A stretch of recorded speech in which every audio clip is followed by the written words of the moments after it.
All right, hopefully everyone is making their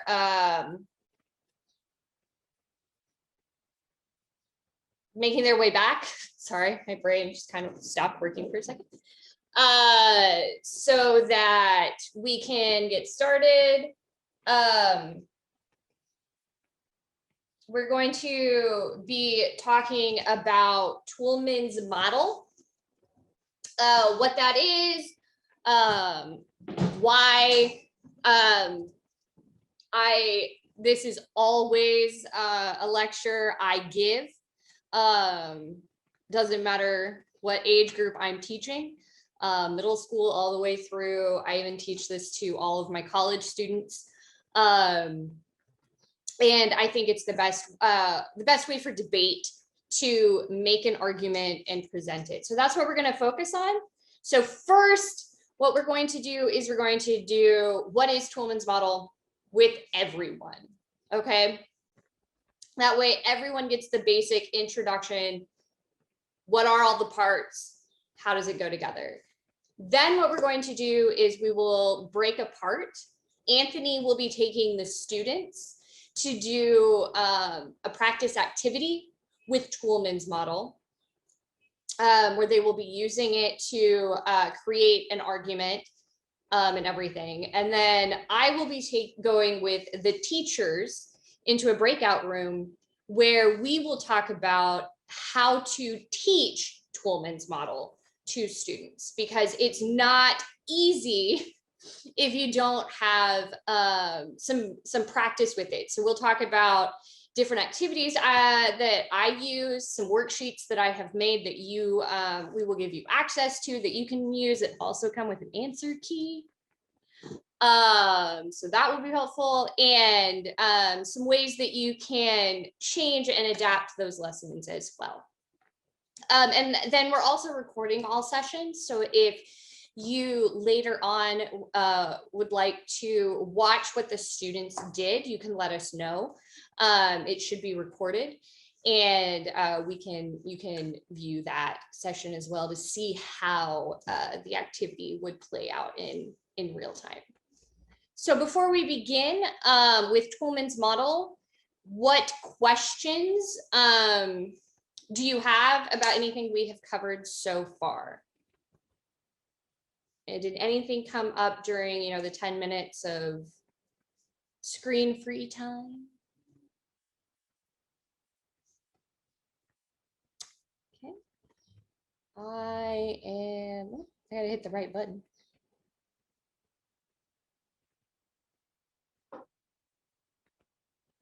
All right. So just as how I was monitoring the chat for Anthony while he was speaking, Anthony will be monitoring the chat for me while I'm lecturing. You can also raise your hand, and I will be stopping periodically. Oh, don't do this.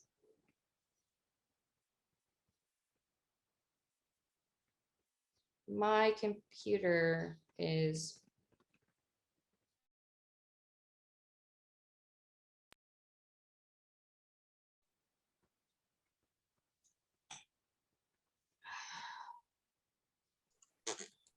I can share my screen if that would be easier. I might need you to. Okay, let me get it up. Oh, wait, nope, I might be good now. Maybe. You are unfrozen. Yeah. Well, now, but I have the circle of loading death. Oh, internet, computer, come.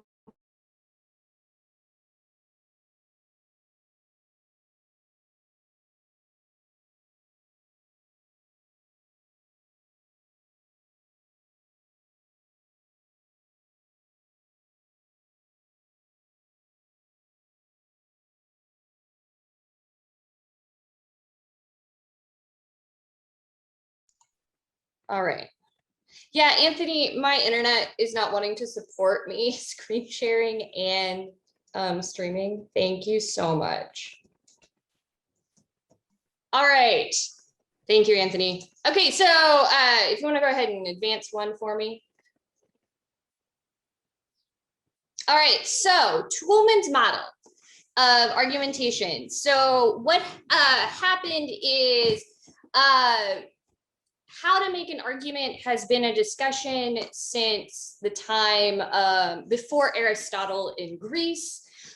Cicero, Quintilian, many other old dead men have come up with ways to make an argument that they believe is the most successful or the most easily understood way to convince someone to believe what you are saying. Toulmin came along in the 50s, 60s, 70s and was like, this is kind of old. We need a new way and to represent, how society kind of works today, and came up with what you see on the screen now. So the parts that are in the lime green are when you are making an argument. The rebuttal and those like the bluish color down at the bottom, that is when you are responding to an argument. So every argument will need these 4 main parts.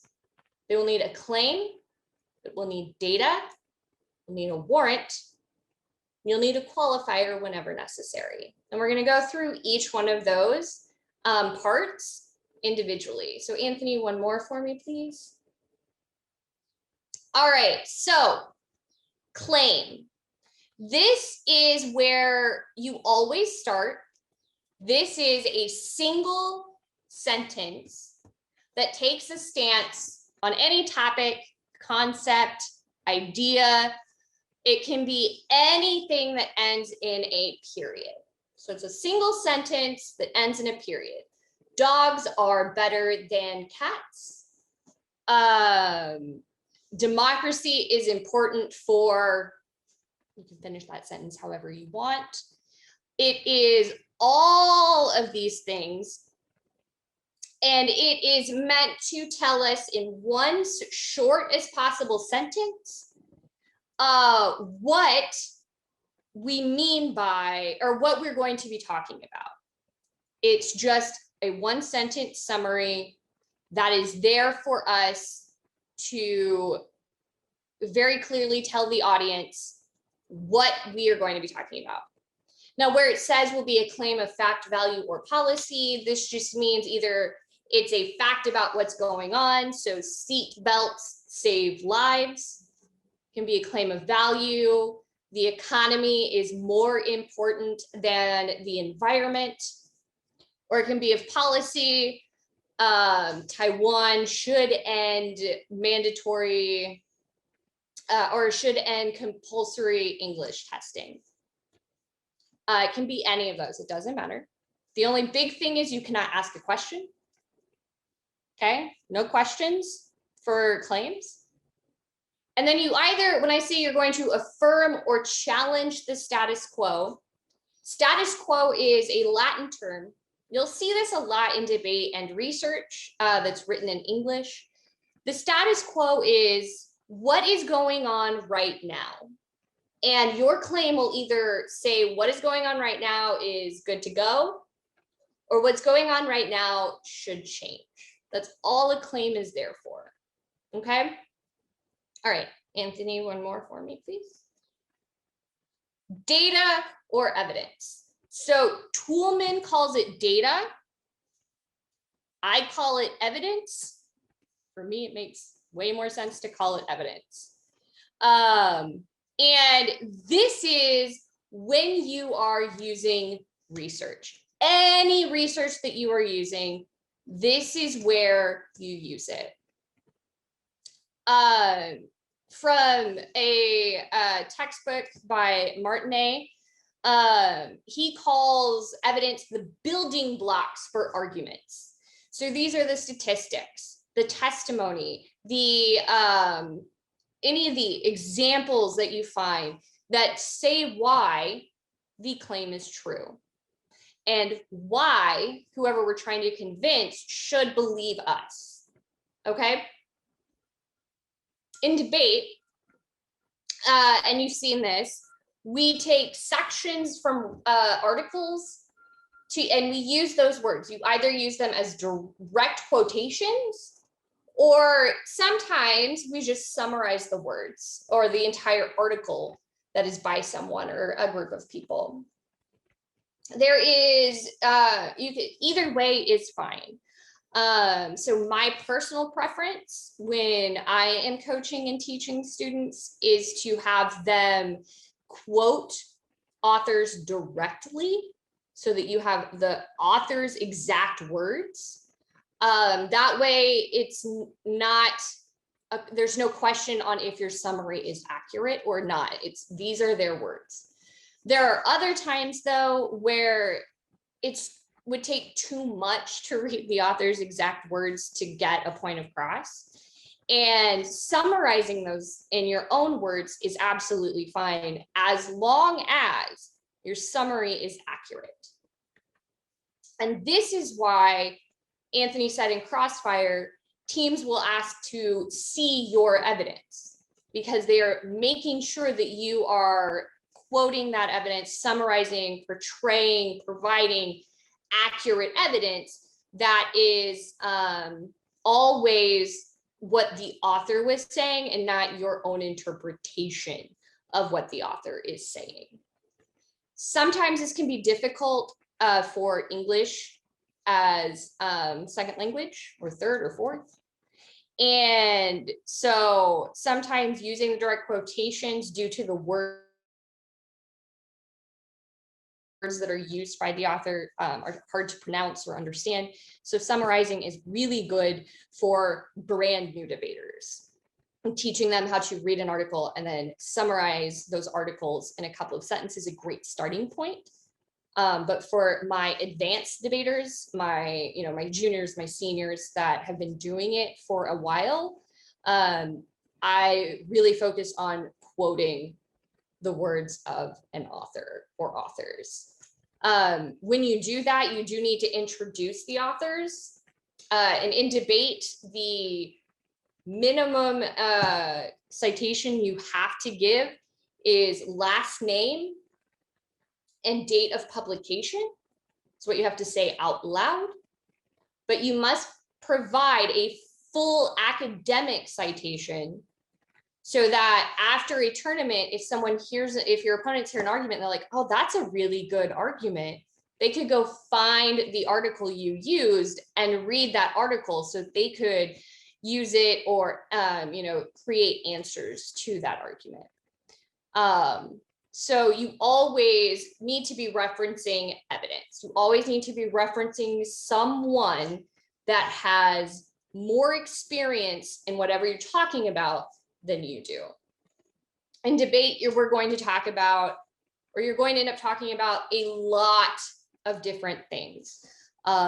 Students laugh because you bring up a topic and I can probably talk about some article that I've read about it. I've probably had a debate on insert any topic. And, but I am not an expert in any of the topics that we talk about in debate, because I don't spend my life, looking at nuclear energy or looking at democratic values or social media, but I can read and explain what other more qualified people are saying. And so that's what evidence is. One more for me, Anthony. So yes, so this is where this talks about the evidence credibility statement, right? It's the who said it. If you have, if your authors have a doctorate or they have a super position in some group, this is where you would want to say, like Dr. Nadeau in 2020 stated that Taiwan debate is the Fulbright Taiwan debate is the first debate program of its kind for the Fulbright organization. right? That could be your evidence data credibility statement. It's just so we know who said what. All right, one more. All right, so there are different types of evidence that you can use. First type is called primary evidence. The other type is called secondary evidence. Primary evidence is when you are using evidence from someone that actually witnessed something happen. Okay? So you can think about it as an autobiography, a book someone wrote about themselves by themselves. Okay? So it's anything that I create, so eyewitness statements of an event. A personal journal or diary can be considered primary evidence. Any research that individuals do by themselves could be considered original research. That is primary evidence. It is considered the best evidence because it is, there's no one that is interpreting the evidence, right? So if I did a scientific experiment on fake news and how many people believe it, and then I go and I publish my results, it's original research because I created the study, I conducted the study, I wrote my results about my study. Maybe the New York Times picks up my study and does a story about it. That would be secondary evidence because there is now another interpreter in the line. So primary, best evidence whenever you can use it. Photographs can be primary evidence depending on what your topic is or what you're trying to prove. It can be anything. Secondary evidence is when there is a summary or a combination or another interpretation of any type of research. It is not the strongest because there is, that level of interpretation that's happening at every stage. So these could be biographies that are written about other people that are based on, journals or interviews, but they're summaries of everything together.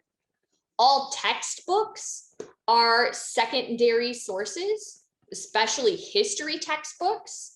Anywhere, from the very simple ones for super little students all the way up to PhD doctoral candidate school. History textbooks are secondary sources. And the reason I say to be very careful about secondary sources is, this is the example I always give. There was this big scandal that came out in the United States not too long ago, where there was a textbook company for high school that had written into their textbooks that slaves in America actually enjoyed slavery. And the way they said that they enjoyed slavery is because the slaves would sing songs while they were working. And if you're not happy, you wouldn't sing. So slavery wasn't a big deal. It wasn't bad. Anyone who studied slavery in any capacity would know that's wrong, right? Many of the songs that they would sing were protest songs or directions on how to escape the plantation or the place that they were enslaved at, and encouraging others to work for a better future. It was not them loving their existence. So you have to be careful with secondary sources. Now, how do you do that? The best rule of thumb I have for being careful of secondary sources is finding at least 3 sources that say almost the exact same thing. So finding it 3 times in different sources before you believe it to be true. Because if you can find it about 3 times or more, there's a very good chance that it is accurate and something that you should be using. Okay, so before we go on, what questions do you have about claim or evidence or primary or secondary sources?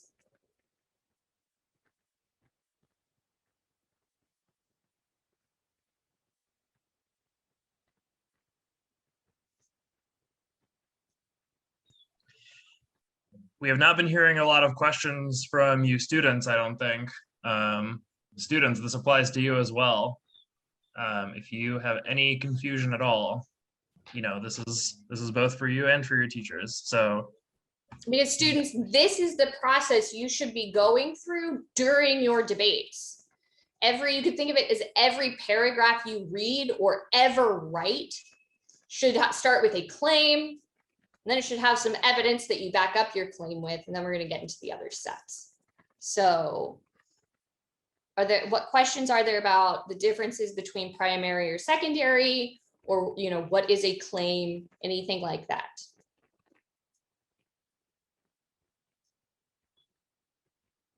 Or I'm just the most amazing teacher ever and no one has any questions. Okay, I do not believe I'm the best teacher ever. So as questions come up, feel free to type them in the chat if they come up before the next question break. No worries. All right, Anthony.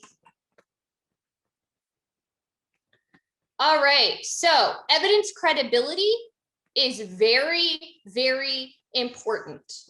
Okay, where does your evidence come from? Who wrote it? Is it a peer-reviewed article that was published in a journal? Or is it an opinion piece written by someone with no background in that topic that was posted on the Huffington Post opinion website? You have to be very careful in looking at these things. You can usually look at the URLs and the word opinion will pop up in English URLs somewhere if it's an opinion piece, or look on the screen of the computers. If there's like the word opinion somewhere on the screen, it probably means that it's an opinion piece. This does not mean all opinion pieces are bad.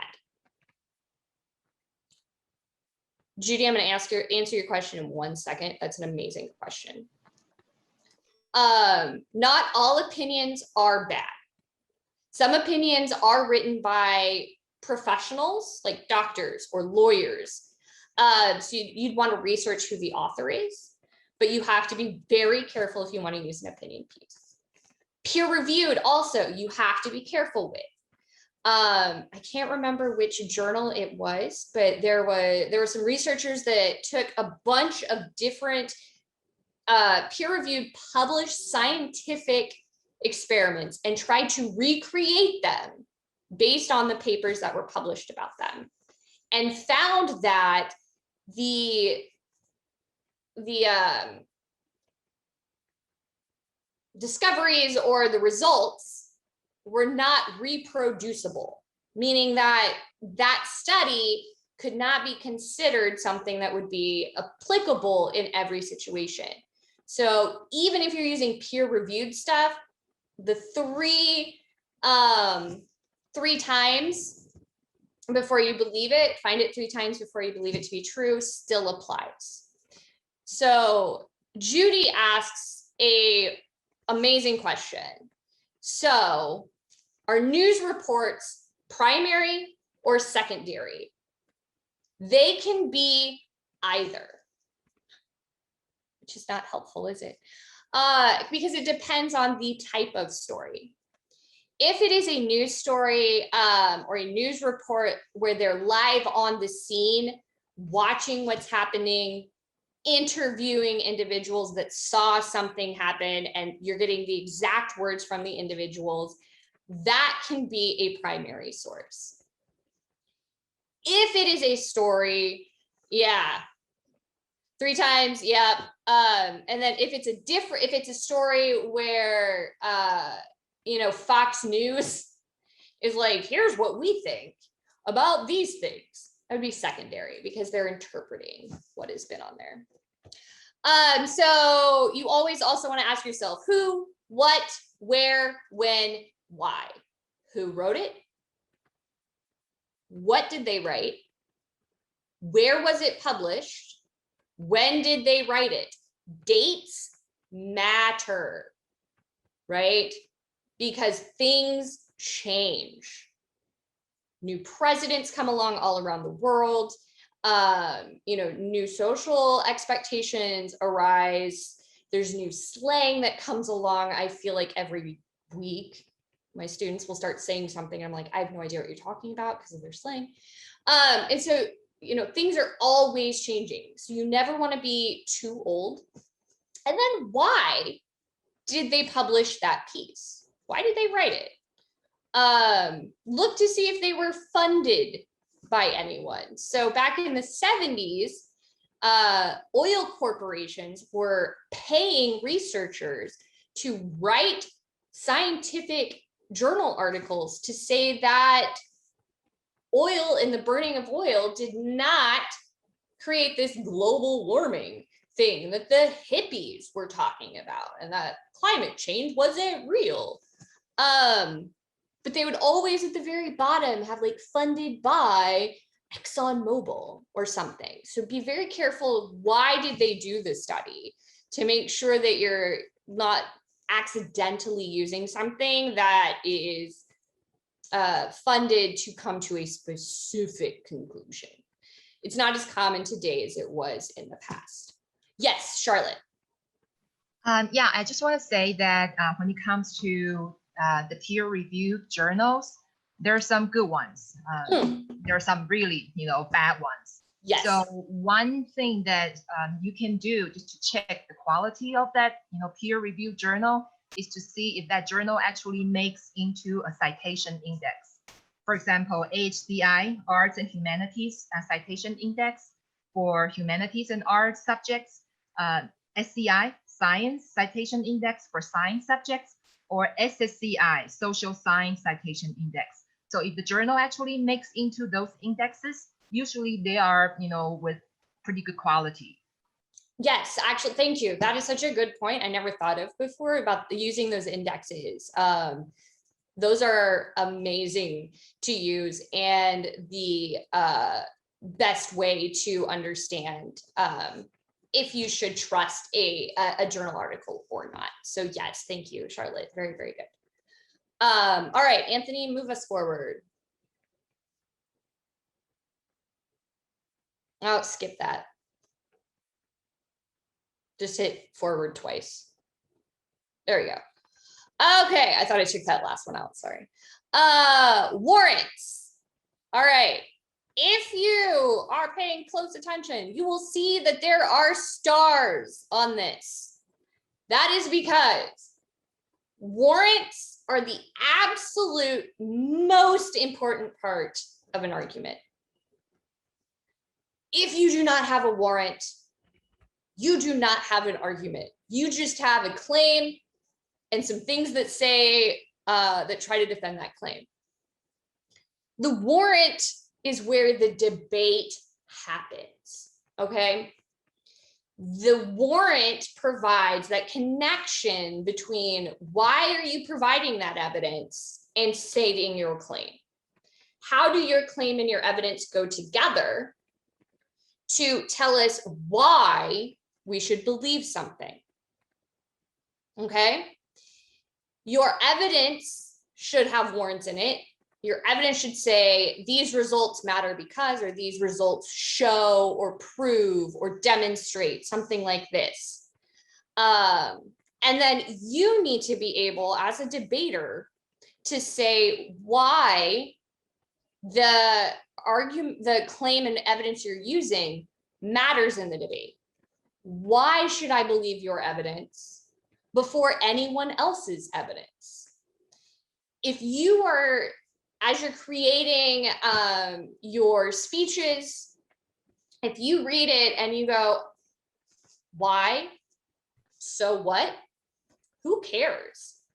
If you can ask those 3 questions and not have an answer in your speech, you need to do some more work because you have not created a full argument. If I can ask those questions, why? Why?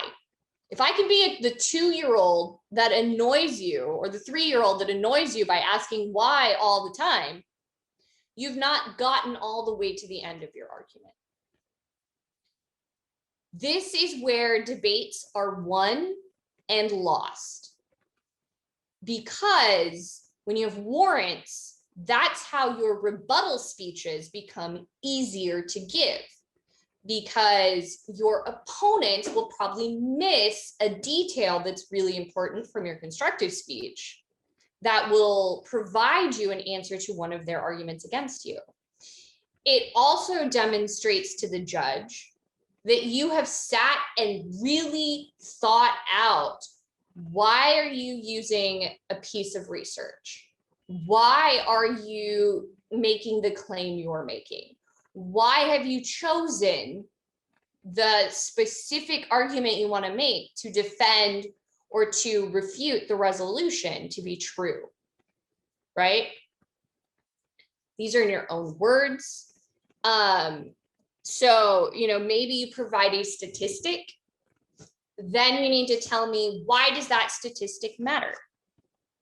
Who should care about that statistic? Why is that statistic more important than any other statistic that your opponents could or do present? This is from watching. I did not watch non-policy in TNU. I was on the policy side. But this is where, in the rounds that I watched, the problems for the losing team came in. Was the losing team would not explain to me why I should care or what their evidence meant for them. They would just read it and move on. When I was working with the students over the semester, this is something we would really work on, where they would be, I'd ask a question and they would go find an answer in research. And then I would ask them, so what? Why does this matter? Who cares? And they would definitely give me the looks of, oh, Shanna, leave me alone. But it got them to think more deeply. And it also got them to start thinking about, what would an opponent possibly say? And made it easier for them to begin predicting and trying to refute what an opponent could say before the opponent even said anything in their constructive speeches. And I watched the students really develop their critical thinking when we would focus in on warrants. It's for you, it's going to be extremely annoying. I'm gonna warn you now, to have your coach or your teacher constantly ask you why. But I promise that if you stick with it and you really think about it, it will become easier and easier and easier. And by the time you get to university, you're good to go. And your teachers in university are just gonna be like, oh, wow, nice. Teachers, for you, your students are gonna hate this part. They're probably at least once or twice gonna wanna look at you and go, because I said so, or because my author said so. That's not a warrant. Yes, I'm going to give an example of claim data warrant here in just a second, Charlotte. So you want to make sure that you have all the parts. And then, so Anthony, can you advance us, please? So we're gonna talk about qualifiers real quick before we get into examples. So a qualifier, here's the thing. If you go and you read Toulmin's articles about writing an argument, or you read what other people write about Toulmin. They like to complicate the qualifier and use words that make no sense, even to me.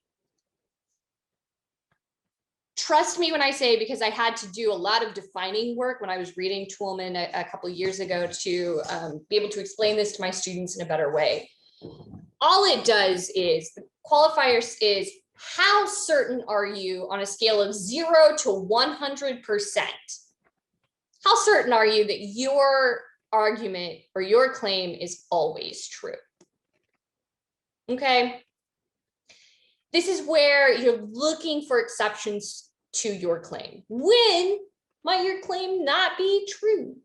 When might there be, an exception where someone may not agree with you? Students will look at me and say, but doesn't that mean that it'll make my credibility lower because it'll prove that I don't think that I'm true 100% of the time. Persuasion researchers have found that including qualifiers actually makes you more persuasive because it shows that you have done your research. It shows that you have really looked into and you are aware that, yes, rarely am I going to be 100% sure of something, but I am this certain about it. So possibly, plausibly, probably, nearly certain, almost always. These things provide the auditory clue to your judge that I have looked and I have read and I've researched this, and this is where I stand based on my research. All right, Anthony. Okay. So then we get into rebuttals. And Charlotte, I know you asked, just hold with me till a little bit later. So Anthony talked about the burden of rejoinder, right? And that's what a rebuttal is.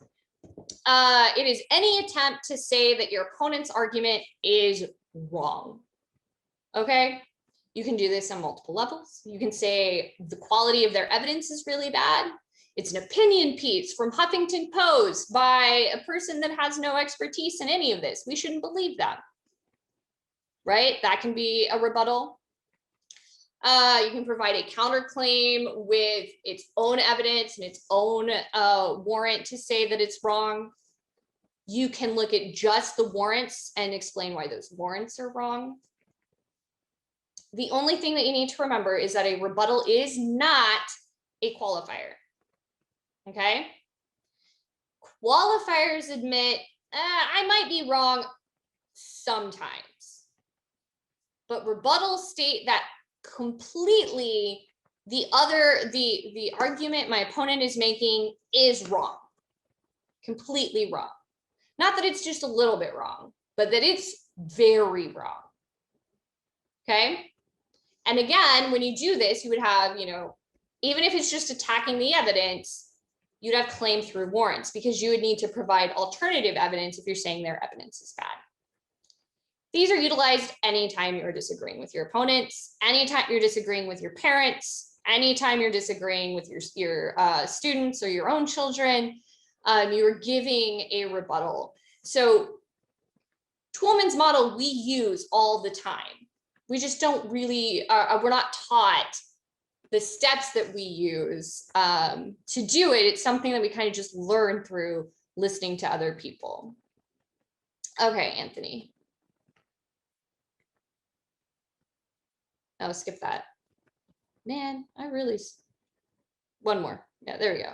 Okay, so before we get into fallacies, let's talk about what would an argument look like, okay? So my claim, I'm going to also put this in the chat for everyone. The claim could be social media spreads fake news and harms spreads fake news. Let's just go there. Okay, so that's my claim. My evidence credibility could be, I'm going to make this up off the top of my head. So pretend like I've researched this. Let's just say Dr. Simons in 2021. So that would be my evidence credibility. My evidence could be a direct quotation that research found that with the creation of social media, fake news stories appeared online 3 times more often than before social media. And then my warrant would be that social media is bad for democracy because it leads to incorrect beliefs by the populace, which can harm voting and actually reduce freedom. Right? I would hopefully have better evidence than just a single sentence, but my brain's not working. So that's what it would look like. I would have a claim that is a simple sentence. I would say where, who wrote my evidence. I would give you my evidence, which is a direct quotation or a summary of an entire article. And then my warrant would explain, why do we care? Who or what is impacted by this? And this is obviously, the con saying that social media is bad for democratic values. Does this help? Okay, so before we get into fallacies, which we're going to just do a little bit on fallacies, what questions do you have about Toulmin's model of claim through warrant, qualifiers, rebuttals, all of that wonderful stuff? I have a question here. Yes, absolutely. Do we have to provide resolutions for our exceptions when we are providing our exceptions? Like, even though something, but something, or we should just leave it for our opponents to answer? That's a great question. So, let's say that for ease of, example, right? Maybe our claim is cats are the best pet. Well, qualifiers, right? My qualifier would be something like cats are the best pets for almost everyone. Okay. And the reason I would add almost everyone is because I know if you're allergic to a cat, obviously a cat would not be the best pet for you. If you're terrified of cats, cats would not be the best pet for you. And that way, when my opponents would come up, if they were like, oh, cats are not the best pet for everyone because some people are allergic, you're like, well, yes, that's why I said almost everyone. I understand they're not for everyone, but there are, except for these few cases, cats would be the best pet for anyone. And so it just makes answering arguments easier or rebuttal arguments easier if you go ahead and add qualifiers into your original speeches. Does that help? Yeah, but isn't that a little unpersuasive for the judges or the people who are listening to my debate? That's a great question. So you would think yes. But there's actually a lot of research where a bunch of academics over the years have gone in and looked at it. And they found that when a speaker admits that they understand that their statement is not 100% true all of the time, it shows that to the judge or the audience that the speaker has done a lot of research, and it inherently makes the judge or the audience want to believe you more because they see you as someone that is honest, someone that is not trying to trick them or hide anything from them. So while it seems like, but if I say I'm not true 100%, the judge is not going to believe me more. It's actually the other way based on research. The way that I would think about that is, as you are speaking, the judge is obviously thinking about what you are saying. So if you say something and the judge in their head comes up with a very obvious problem with what you've said. So for example, if you say cats are the best pet and the judge thinks to themselves, what about pet allergies? If you don't say anything about pet allergies, that makes it so the judge has questions about your argument that you haven't addressed. But if you go out of your way and address this and say, like, yes, I've thought about this, but nevertheless, it's true in the rest of cases, or this is not such a big deal, then that helps the judge feel more comfortable voting for your broader argument, even if they had misgivings before. Yes. Thank you, Anthony. Does that help? Yeah, that's great. Thank you. All right. What other questions? That was a very good question. Coach You Shanna. can go first. Yeah. Yes. Thank you. And I have a question about the counterclaim.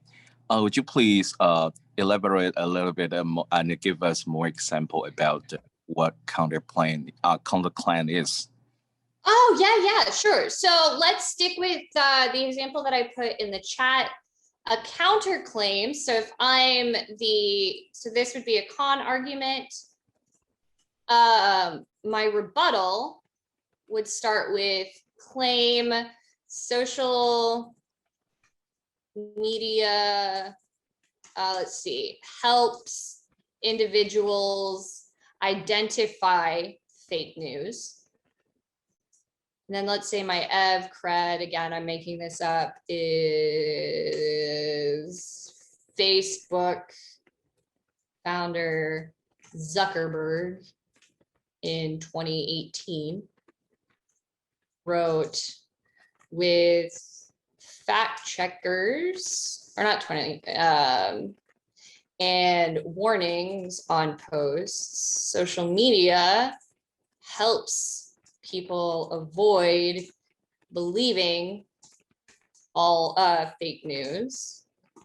And then I would have a warrant that social media is good for democracy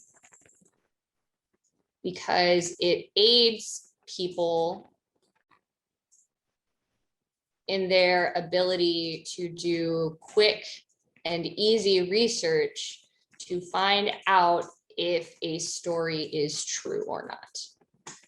And that would be my rebuttal. So my counterclaim would be, actually social media is good. Here's why, based on this evidence. Here's my warrant. Does this help? Does this answer your question? Yep. Yes, thank you. Awesome. Next question. I would like Shanna to see if my understanding of primary evidence and secondary evidence is true. Okay. So you said that primary evidence is best, and I think the possible reason is that even though it's firsthand, it's a study done on your own, it still have some personal views in it, while secondary evidence have both the author's views and your own interpretations. Is that right? Yes, that's actually a really, really good point to make. I'm glad you bring that up. we cannot, right, as authors or anything, we cannot remove our own personal bias 100%. So yes, there's going to be a little bit of myself in anything I publish. But then when you add the secondary, you know, it has the original author's biases, and now it has the new author's biases in it and writing. And if it's like a summary of a summary of a summary of a summary, right, we have all of those extra biases getting added into the writing or the explanation of something. So yes, you are 100% correct. Very good. Okay, and when you were mentioning the full citation, is that like similar to the evidence card we do in Yes. Taiwan? Yep. Okay. So for my students, I just tell them to make an MLA citation. I use citationmachine.net because I'm lazy when it comes to making full citations. And I just make an MLA citation because it's full names, all of that good stuff. Super easy. Then I just copy paste. So that's what I do. But yeah, it's just enough information that I could go and find the exact article that you use. Okay. I was going to show this later, but we've talked about it enough that do you mind if I actually just screen share a piece of evidence real quick, just so people know? Okay. How do I? Sorry. Hopefully this will clear it up a little bit. Yeah, thank you. I thought I put one in there. Apparently, I don't know. I probably deleted the wrong slide. All right. So what we're looking at here is what we call, I think you said you all call it an evidence card. We could also just call it a card or a piece of evidence. But altogether, there are three pieces that kind of go into an evidence card or a piece of evidence or a card. We have this up here. This is my summary of what is being described in the piece of evidence. We call this summary a tag. A tag just explains really briefly what is going on in the article, so people know what we are talking about. This tag is not great. Oh, sorry. The tag is also the claim level of Toulmin's model. Yes. So the tag is the claim. Yeah, and I was just going to say that sometimes it is valuable to kind of preview the warrants and the data in the tag as well. And the fact that this tag does not do that is part of the reason why this tag is not great, but it just kind of gives you a quick preview of what is going to be described in the card. And at a minimum, it includes the claim. This is my site. So you can probably tell that this is not in MLA format. But what we're looking for in what we call an academic site is we need the author name, we need the date of publication, we need the title of the article, we need the publication. Here we have the year of publication, and here we have the full date, and then I've included the URL as well. So it is super, super easy to track down. This is just a random news article on the Washington Post. I have also included the qualifications of all of the authors. This is not part of any formal academic citation format.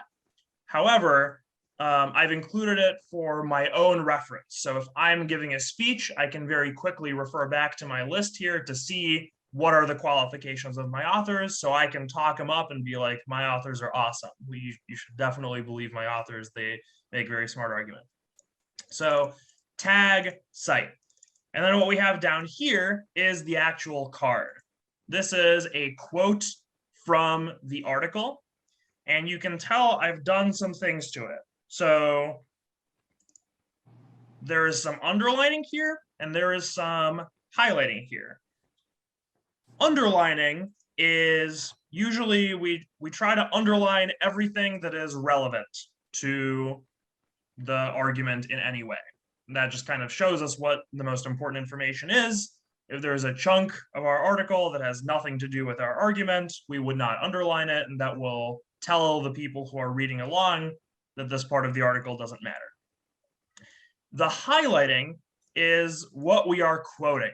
So Shanna mentioned, and I agree, that the best way to present a piece of evidence in a speech is to quote from it directly. And this is one way to represent that. So as you're reading along, this might appear in your speech, and you might say something like, an informed electorate is extremely important for democratic values. According to Hollier and their colleagues in 2019, democracy is less likely to survive in a poor informational environment. Poorly informed voters make mistakes. This leads to incompetent, corrupt, or self-dealing governments. Such outcomes lower confidence in democracy. So that is how you would present this information. You would kind of deliver this quote.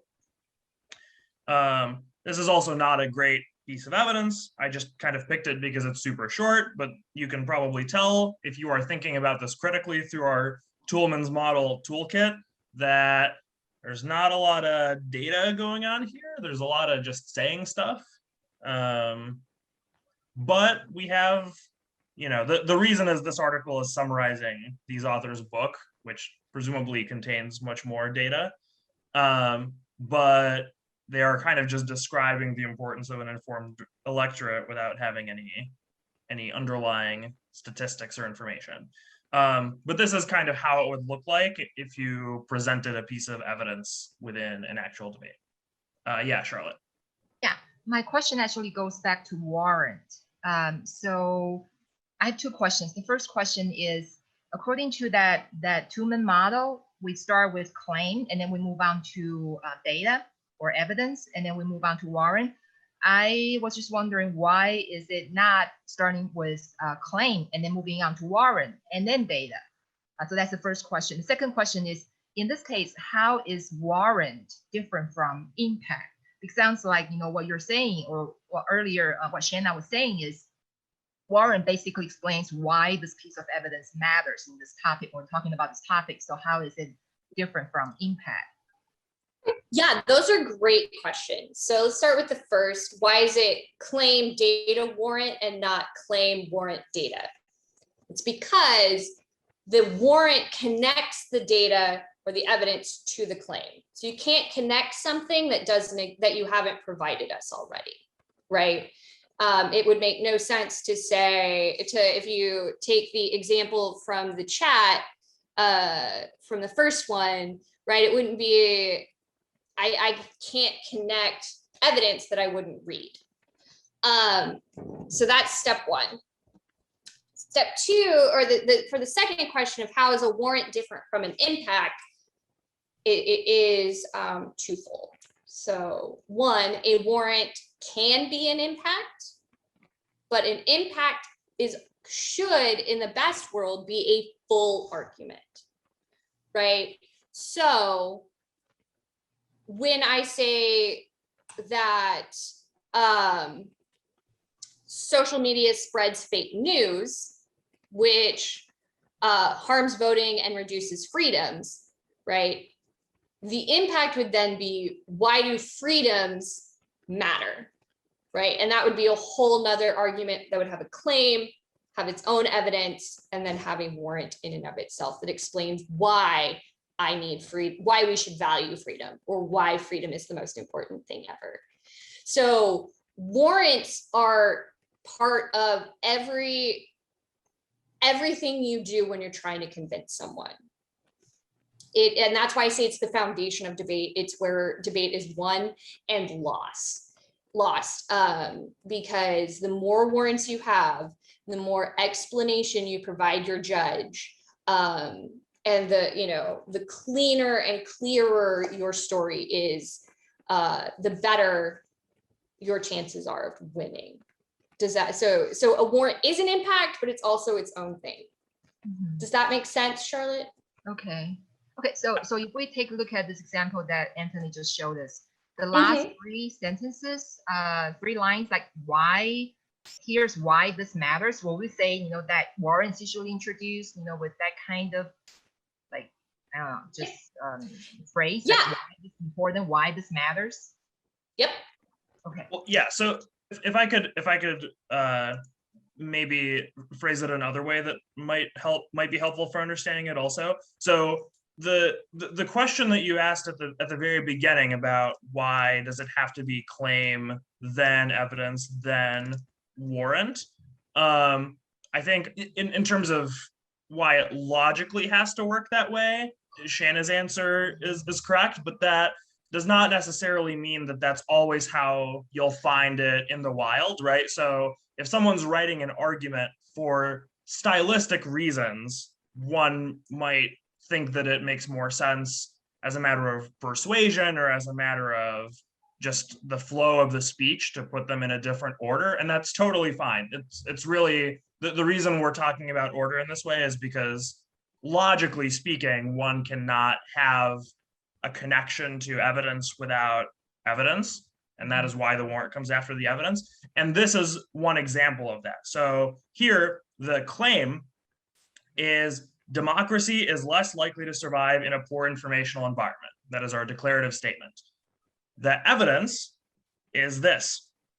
And they do not provide statistics for this because that's what they do in their book. But their evidence is our book shows when voters are poorly informed, voters make mistakes at the polls. That is what they've done studies about. They have probably done some polls and went and asked like, hey, do you know what is fake and what is real? You know, classic fake news type studies. And they asked, who did you vote for? Did your false beliefs affect who you voted for? How important was this to your decision? You know, there's probably all of that statistics underlying that sentence. And then this is the warrants. Why does people making poorly, why do poorly informed voters making mistakes mean that democracy is less likely to survive? Well, because it leads to incompetent officials being elected, which reduces public confidence in the democracy. So this actually is it's a very classic claim, evidence, warrant type structure, I would say, in this paragraph that we're looking at. Actually, here's why this matters, like dead giveaway that we're talking about warrant type stuff. It's like I didn't even pick this on purpose, but this could not fit better into the model, I would say. Yeah, this is a great how logically it works out. Okay. Does that answer your question, Charlotte? Yeah, and I think for just for our students, I think sometimes it will be helpful if we give them, you know, some linguistic cues, and those cues actually will help them structure their whole argument, so they know, you know, these are the parts that cannot be missing from their argument. And when we go into the teacher only, I have some worksheets and some group assignments that we're going to go over that to help the students do this and to also identify it when they're reading. Okay, thank you. Absolutely. Very good questions. All right. What other questions do we have?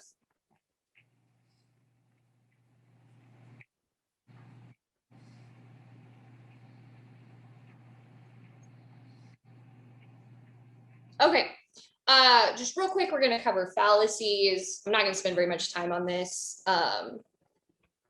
But a fallacy is, you know, a mistaken argument, a bad argument, something that's wrong, a failure in rendering, or a failure in reasoning, which renders the argument invalid, according to Oxford Languages 2021.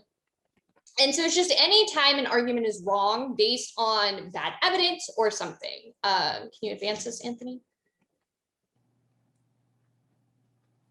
Oh yeah, skip that. The reason these videos are in there is because I'm going to give you the teachers access to this PowerPoint for you to use if you would like. And these videos can help students understand things in another way. They explain it in another way. But so these are the most common types of fallacies that you will see pop up in debate. So a false dilemma is you can only have one or the other. Well, that's not true, right? Would be the false dilemma. So if someone was like, you can only have ice cream or French fries. I can have, you know, like there's no real reason I can't have both, unless you're talking about, you know, should I eat healthy? You know, in the United States, some people will dip their French fries into certain ice creams. But a false dilemma is when someone's like, it's only one or the other. Either, so in the United States, either you're with us or you're against us. And it's like, there's a middle ground sometimes. A slippery slope is where we go from something teeny tiny to something huge and terrible. So in American policy debate, the joke is that everything ends in nuclear war. Every tiny little decision. And, you know, you want to be very careful of not having a slippery slope of where you're like, this little thing will lead to this huge thing. Ad hominem or ad hom attacks are when we attack a person for personal traits rather than attacking the data or the evidence or the logical thinking behind things. I've not seen this in Taiwan debate, which has been so nice. And it's really reducing the amount of time when we see it in the American debates that I judge. So, but you know, you never want to attack a person. You always want to attack their argument. Hasty generalizations are really common. Students, these are ones you want to look for. When someone makes a conclusion that's only from studying a couple of things, like maybe they interviewed 5 people, and they're like, oh, these 5 people represent the entire population of the world. No, not at all. And for NTNU debate, for non-policy, this was a big thing that my students were noticing in their research, that the research both for and against the requirement for the testing had very small data pools. So their examples would only come from maybe one university, and it would only be a couple hundred students. So, you know, there was a very big hasty generalization. Bandwagons are really big. It's when you jump on and you're just like, yeah, I'm gonna believe this because everyone else does. So, you know, when parents in the United States, they'll say, well, if your friend jumped off a cliff, would you do it too? It's a bandwagon, just doing it because someone else does. A red herring is when we introduce something that has nothing to do with the topic at hand, just as a way to distract our opponents. And you want to watch for those. You know, don't waste your time answering arguments that have no purpose in the debate. You can just be like, look, this does not apply. We're not talking about this today. And the last main one is a false cause. So if they're saying like, oh, this is what this thing has led to this happening, but they can't provide really good evidence for it, that is a really, really good one. It can also be called, sometimes it'll be phrased as, oh, make sure you're muted, please. Oh my goodness, my brain has, I talk about this all the time. If something happens at the same time does not mean, Anthony, help me out here. Not post hoc, but. Oh, come hoc. What's the word? If two things existing at the exact same time, correlation Like does not correlation, equal not causation. causation. Yes, sorry. I don't know why my brain completely just blanked there for a second. Correlation does not equal causation, right? So just because 2 things exist at the same time does not mean one caused the other. The best example I have for this is there's actually a website where people will add in different funny causal relationships. One of them was someone one time went and looked up how many people in the United States drowned every year, and they made a graph about it. Then they went and they made a graph about how many movies was Nicolas Cage in every year, made a graph about it. And the number of people that drowned directly related to the number of movies Nicolas Cage was in a single year. The more Nicolas Cage movies, the more drownings, and vice versa. Okay, I promise you Nicolas Cage the actor, does not have any impact on if people drown or not. But so that would be, you know, a false cause. Correlation does not equal causation. So making sure that even if they exist in the same time, that they do cause each other. Actually, the opposite. People drowning actually causes Nicolas Oh, Cage was it movies. backward? Oh, No, there we go. Sorry. I'm kidding.